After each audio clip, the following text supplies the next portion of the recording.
எனக்கு ஒண்ணு மட்டும் புரியல. ஜல்லிக்கட்டு புரொட்டஸ்ட் அப்போ, அதுக்கு சப்போர்ட்டா மீம் போட்டிருந்த மீம் பேஜஸ் எல்லாமே, இப்போ எங்க?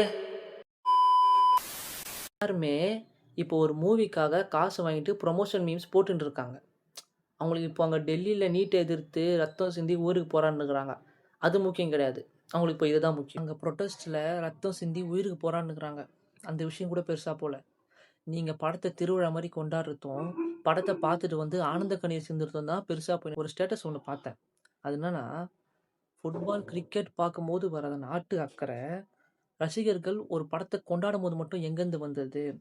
முட்டு குடுக்க வந்துடுறாங்க அப்படின்னு. இங்க நாங்க யாருமே முட்டு குடுக்கல.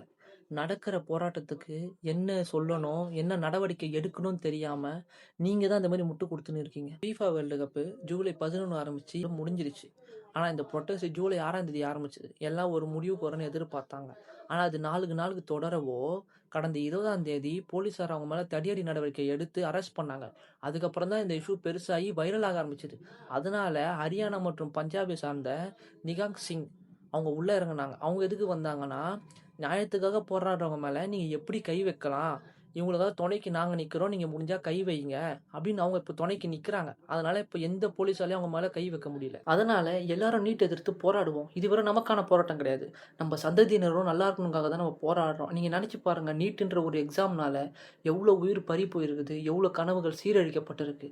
இது நாளைக்கு நம்ம சந்ததியினருக்கும் வேணுமா வேணாமான்றத நீங்க தான் முடிவு பண்ணணும். படம்ன்றது இன்னைக்கு வரும் நாளைக்கு போகும். ஆனா உரிமைன்றது அப்படி கிடையாது. எல்லாரும் இந்த நீட்டை எதிர்த்து போராடுவோம்.